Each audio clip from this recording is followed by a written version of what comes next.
Côte d'Ivoire. Cissé Bakongo s'entretient avec les maires du district d'Abidjan afin de discuter de la problématique du désordre urbain. C-Web Info, 100% de l'information continue, 24 h sur 24 sur 7, en cliquant sur cwebinfo.net. Monsieur Ibrahim Cissé Bakongo, ministre-gouverneur du district autonome d'Abidjan, a rassemblé les maires des différentes communes d'Abidjan afin de mettre fin au désordre urbain à Abidjan, la capitale économique de la Côte d'Ivoire. Une brigade spéciale de lutte contre le désordre urbain a été mise en place lors de la 4e réunion du cadre de concertation permanente. Chaque commune va apporter un certain nombre d'éléments. Il s'agira de 15 policiers par commune. Et nous allons mettre en place une brigade. Le district autonome va apporter 50 éléments.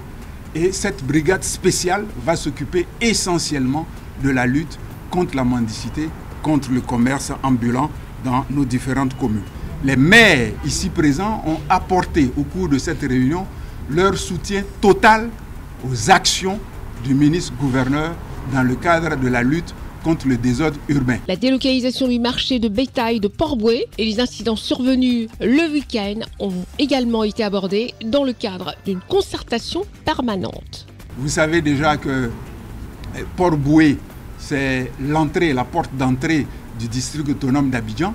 Nous n'allons pas continuer d'accueillir nos visiteurs avec du bétail, avec des moutons en pleine vue. Ça, c'est la première raison. La deuxième raison, vous savez qu'il y a les travaux de l'échangeur d'Akwaba. Et avec la fête de Tabaski qui approche, il y aura véritablement des embouteillages. Il sera difficile de circuler dans cette zone.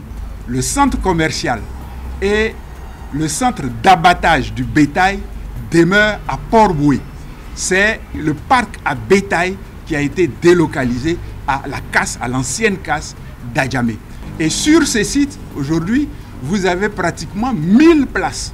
Concernant les incidents qui sont intervenus à Port-Bouët, les auteurs ont été identifiés, ont été arrêtés et ont été déférés. Ce sont des actes de vandalisme et les auteurs doivent répondre de leurs actes parce que nous considérons que c'est une défiance à l'autorité de l'État. Le district autonome d'Abidjan assure que des mesures d'accompagnement sont prévues pour les personnes touchées en ce qui concerne le déguerpissement des personnes résidant à proximité de l'abattoir de Port-Bouët. Le district autonome a pris soin de trouver un site dans la commune de Port-Bouët, à Anani. Il s'agit donc de construire des logements pour les familles qui quittent donc le site attenant à l'abattoir pour aller les reloger sur le site de 10 hectares que le district autonome d'Abidjan a identifié et qui est en train d'être aménagé actuellement. À la différence des rumeurs selon lesquelles les sites déguerpis ont été vendus aux promoteurs immobiliers, M. Ibrahim Cissé Bakongo, ministre-gouverneur du district autonome d'Abidjan, a clairement indiqué que ces espaces feront l'objet d'un aménagement